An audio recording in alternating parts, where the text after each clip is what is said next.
Now, parents everywhere can thank our next guest for keeping their kids thoroughly entertained with endless viewings of Frozen. During quarantine, trust me, it's at an all-time high.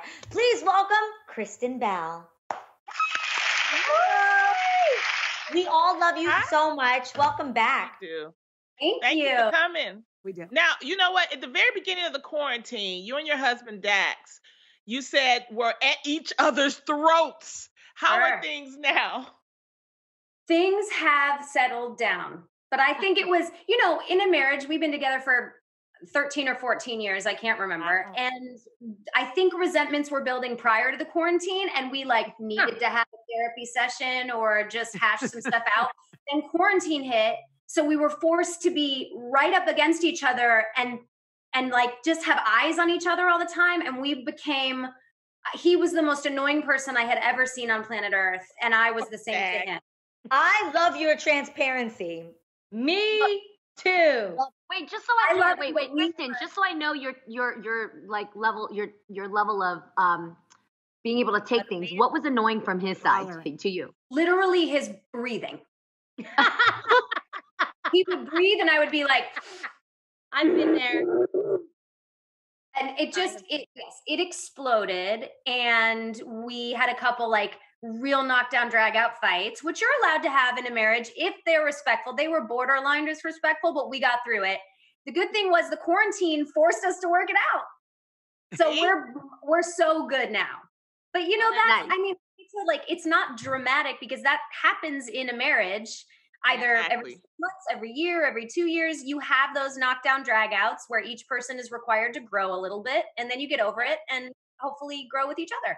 The key word, growth, and to grow together. Again, thank you so much for your transparency. We love that.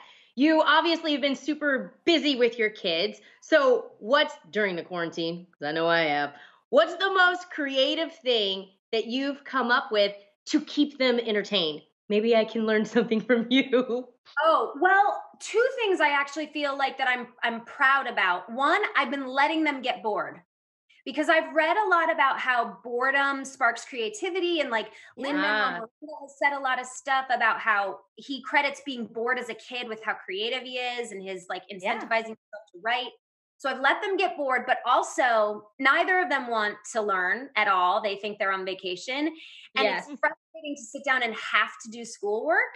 So we like to play games a lot, and I've created bingo, but instead of calling numbers and letters, I call sight words.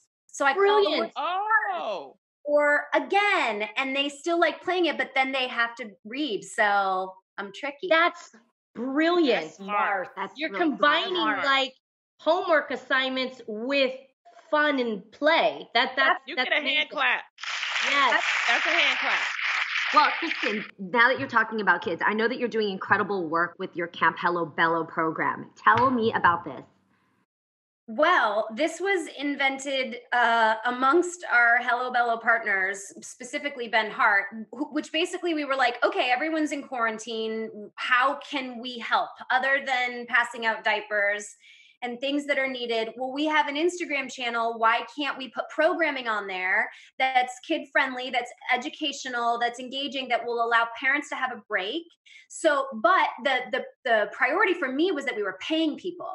So what we did is we threw out a net for counselors, out of work chefs, out of work yoga teachers, out of work meditation teachers, out of work musicians that would do a 30-minute class per day. So we put together a program. We say, this is your camp schedule.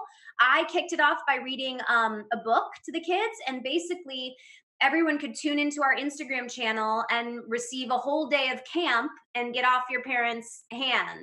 Well, we're excited about that. And you know what? We're also excited about your new book, The World Needs More Purple People. Now, what exactly is a purple person, and how did you come up with the idea?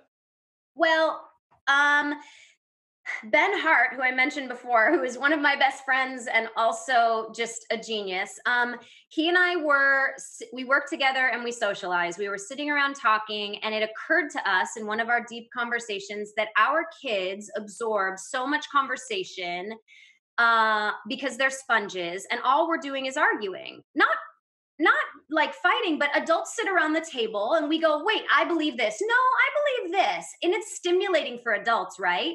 But perhaps it's not the best example for kids because adults don't really talk about similarities very often. They talk about differences. And it occurred to us that we wanted to create a sort of social identity roadmap for kids to remind everyone that we are way more similar than we are different, and that focusing on those similarities allows you to trust people and then be open to their opinions.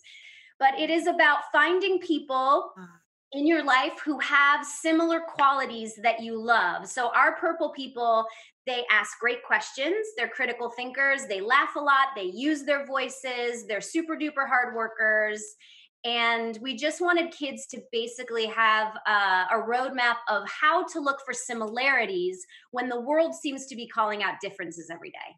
Well, you also mentioned in the book that, it's important for kids to lead the way. So have your kids learned to lead the way for you? Yeah, I think, well, what's so funny is it's a bummer that during this book launch, we're in quarantine, but I actually think there's never been a more perfect time to launch What It Means to Be a Purple Person, because part of it's about listening to what they have to say, letting their curiosity lead the way. And our kids, I mean, look, we're very honest with them. And I love it when I can watch them lead a conversation with the honesty that we've given them. So like when I get stressed, we call it mommy's brain is tangled. And so they will often go, my brain's feeling tangled like mommy's. We've also been super honest with them about everything about Dax's sobriety, what alcohol does to your body, what sex is. And the other day, Dax and I were going to go on a hike in our neighborhood. My sister's staying with us, so she was here with the kids. We said, we're going to go on a hike, and we put on our mask, we put on our gloves, and my 7-year-old stops us at the door, and she goes, wait a minute. Are you guys going to do a sex on this hike? Sex. Do sex. Sex. You're like, God no, bless we're going to do several. I'm just kidding. We told her we can't. We had to be honest. We told her we can't. That's illegal. Right? You can't have sex in the street. Or else. Keep it real. Keep it real. Always.